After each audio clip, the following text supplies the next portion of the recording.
Now, are we pointing, though, in the wrong direction by singling out guns? A Republican lawmaker from rural Missouri is this week calling for a sales tax on violent video games in response to the deadly Connecticut school shooting. Representative Diane Franklin of Camdenton said the proposed 1% sales tax would help pay for mental health programs and law enforcement measures aimed at preventing mass shootings. The tax would be levied on video games rated teen, mature, and adult only by the Entertainment Software Ratings Board, the organization in charge of rating video games. Even the NRA has pointed the finger at the video game industry and its role in mass shootings. So is this a proposal that's gaining any traction?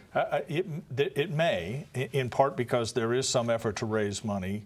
I do think in Missouri there would be a constitutional problem in taxing just certain video games, because then you're basing it on content in some ways, which is a subjective judgment and has a First Amendment problem. But you could tax all video games, for example, use that money for mental health. There is some discussion in other parts of the country of taxing weapons. When you sell weapons, increasing the tax on an AR-15 or something else, and using that money not only for mental health purposes, Nick, but to provide security at school districts across the country. And we go back to there's just so many moving parts to the argument. We can talk about video games, and we can talk about mental health, and we can talk about guns, but the fact of the matter is other countries, including yours, my friend, have video games, and other countries have psychotropic drugs, and other countries have not near the volume of guns we have here, and no one has the gun homicide rate that we have in the United States. That is the problem, figuring out why we have the problem that we have and the volume of the problem that we have here.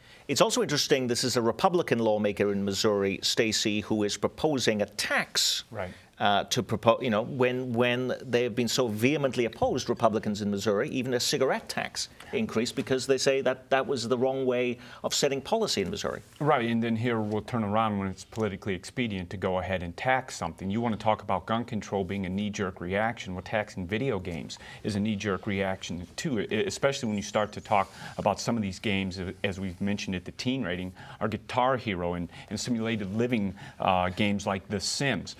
Mental health, violent culture in video games and movies, and gun control all need to be on the table. There isn't any doubt. The reason we have a higher murder rate here in this country is because we do foster a culture of violence, and all of these things play in. But each side is digging in and trying to point the finger at someone else instead of having rational people come to the table. When you propose a 1% sales tax on video games, and even if you get that small amount of money that it would raise, it's not going to solve the issue. The mental health programs and the enforcement that this representative wants are targeted, and they're not going to go to the social cause that actually create this problem. Video games, very much like movies, all have ratings, and I think it gets down to an issue of individual responsibility. We hear about young people playing these games. Why aren't the parents looking at what their kids are watching? I mean, they are rated, the information is pretty clear, and again, mom and dad, watch out. Can I just say quickly that before we move off this topic that in a normal political culture, all of the things that have just been talked about around this table would probably be achievable. Maybe something about video games and the violent culture, maybe something about mental health funding, maybe something about paying for school security, and maybe doing something about the availability of guns. There is a deal to be made that involves all of the above.